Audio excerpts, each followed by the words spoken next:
Magandang araw na naman po muli sa inyong lahat mga ka-vlog, boss, idol, regular viewer, silent viewer at kasama na rin po ang lahat ng mga OFW. Ngayon po ay ang gagawin ko naman po ngayon ay itong cab po ng dump truck. Kung yung mga nagdaan video po ay piniprepare ko pa lang po yung power supply para mapaangat po itong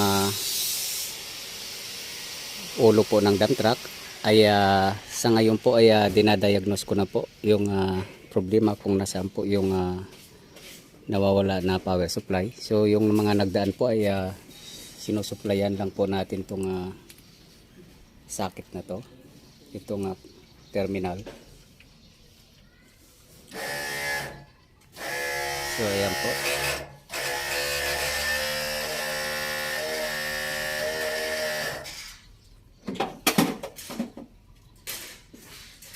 Pero sa ngayon po ay iba na po yung ginagawa ko ngayon, ay tinutuntong ko na po yung problema. Kung yung mga nagdaang video po ay preparasyon pa lang po para mahiangat lang yung ulo na to. Ngayon po ay dinadiagnose ko na po.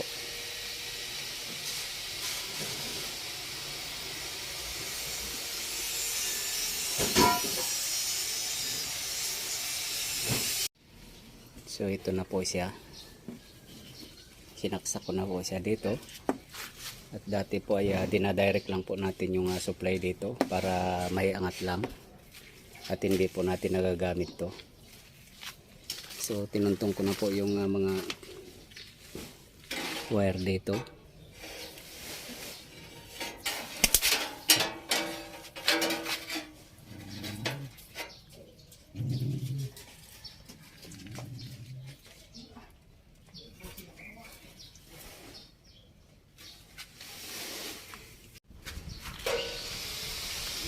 So sa ngayon po ay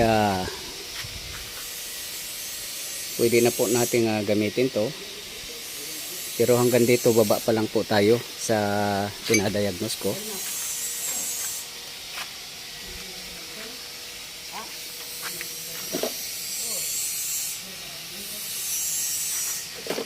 Ito po ay galing dito.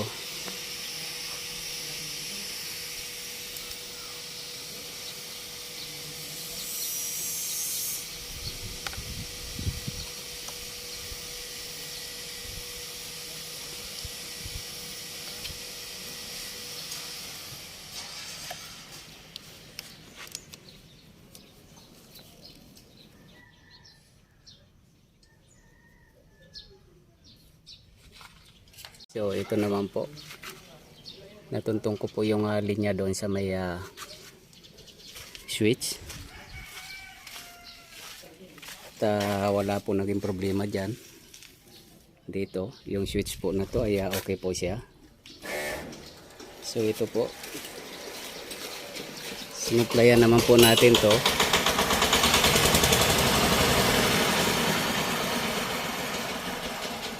Yan.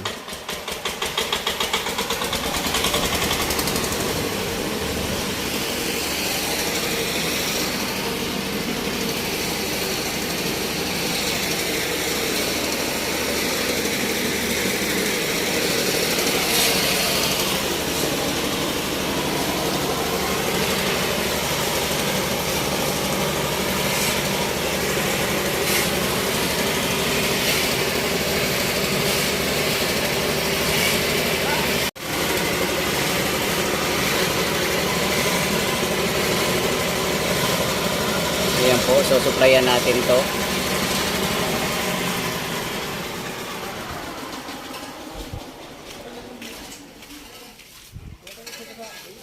At mapapagana na po natin to dito.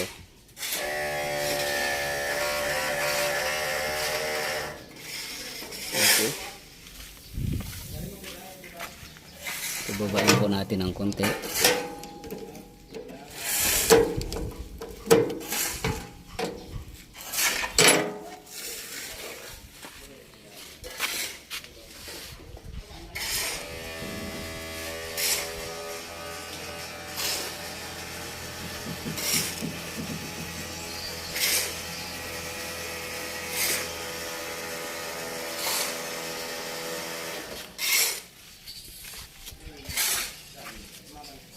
Papaliwanag ko lang po yung kung bakit po nagkakaganito tong switch na to. Dahil po dito sa pinaka-shock po, itong pinaka-shock, mayroon po siyang leaking. So madali po siyang bumaba yung hydraulic oil level. So pag bumaba po ng bumaba ay pipilitin pong gamitin ng driver. So mapipirsa po yung wiring. Kaya po yan po yung ganun po yung problema na nangyari. So ito po dapat papalitan talaga po to dahil ito po yung pinagmulan po ng problema. Kaya napirsa yung wiring. Yan.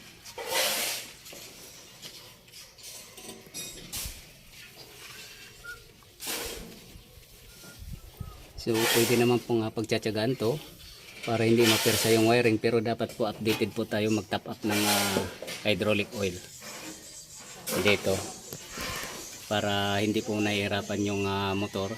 So andar po siya ng andar yung motor kapag pinapagana natin, pero hindi po siya masyadong umaangat dahil kulang po siya sa hydraulic oil. So kaya po ganyan po ang nangyari, pero pinakamaganda po ay palitan po to. Yan yung nag-leak po na yan. So balik po tayo sa pagdadiagnose. So dito po na-clear na po natin yung dito sa baba. So dalawa po kasi ang switch ng cab na to, itong ulo po. Kapag nasa baba po tayo ay mayroon po siyang switch dito. At kapag bago po natin mapagana yan ay mayroon pong switch sa taas sa driver side. Hanggang dito pa lang po tayo dahil sinuplayan ko po itong wire dito, itong socket na to, hanggang baba pa lang po yan. So itong galing po ng driver side na switch ay idadiagnose ko naman po.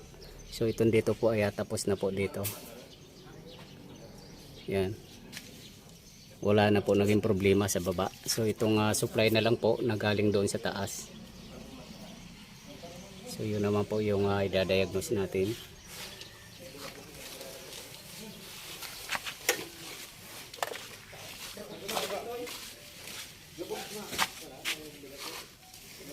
Ibababa na po natin to dahil tapos na po yung dito sa baba.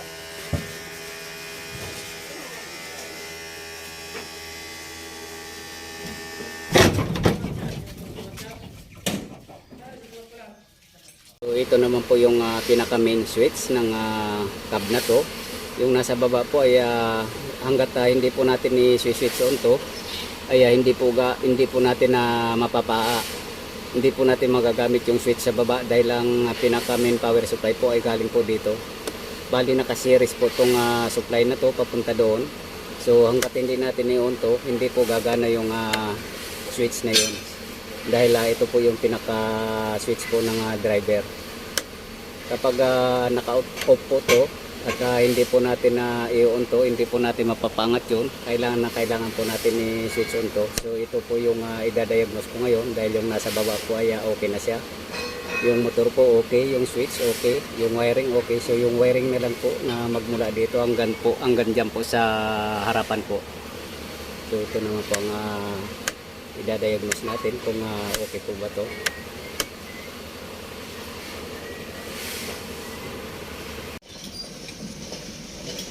So ito po positive power po yung nakalagay po dito sa switch na to. Ilipat po natin, dapat mag-on off po itong ilaw na to, itong test light na to.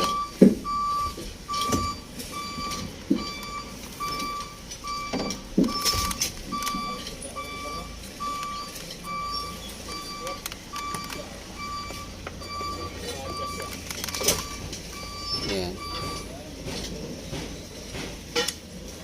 Mamatay siya, nabubuhay. So okay po yung power supply at saka okay po yung switch niya.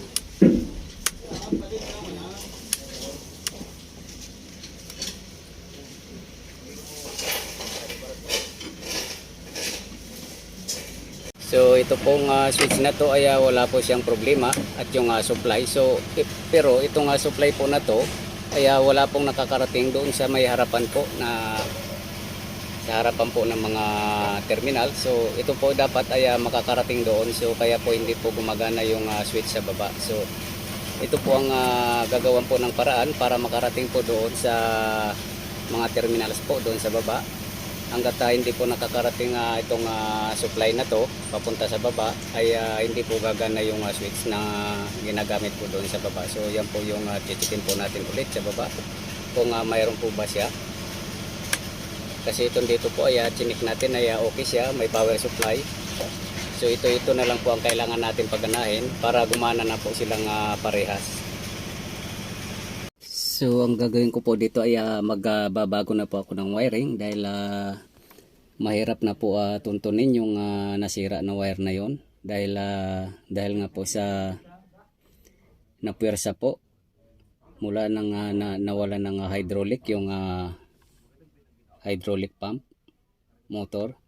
So para mas mapadali po ay tinatry ko na po itong mag-modify ako ng wire, pero ganun pa rin po yung connection, wala pa akong binago. Bali naglagay lang po ako ng panibagong wiring dahil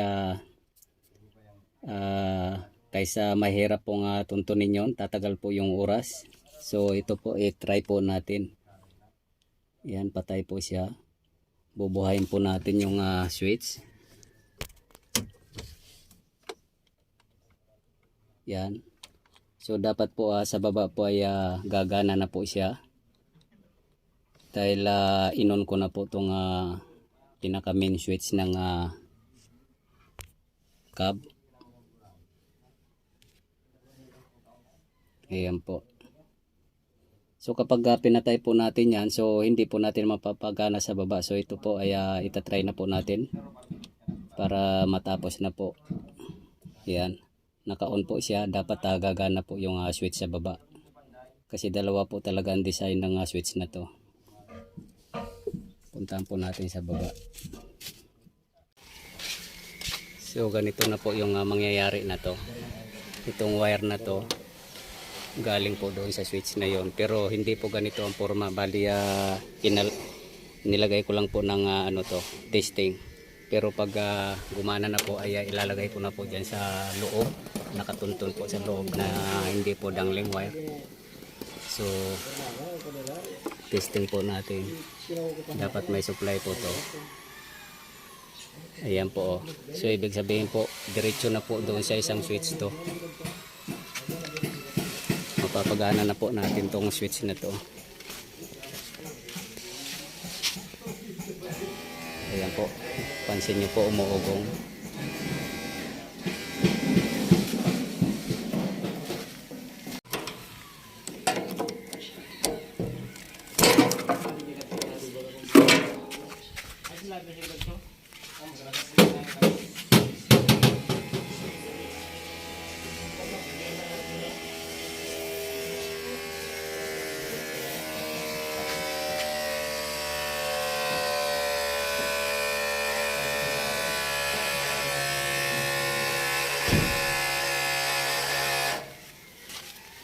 Na po siya.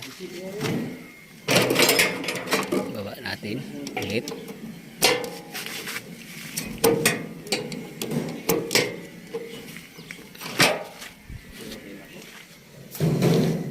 Pababain po natin ulit. So ayan na po. Bali ni-rewiring ko lang po ng panibago. At ito po hindi po natin tatanggalin to. So pag sakaling matuntun po yung pinaka niya, original niya na linya, ay pwede po natin ibalik po. So hindi ko na po ipapakita yung pag layout po ng wire na to, at mahabang mahaba na po yung video natin. So sana po nagustuhan nyo po yung video kong ito. Please like, subscribe na lang po and hit notification bell para sa susunod na mga video. God bless all po.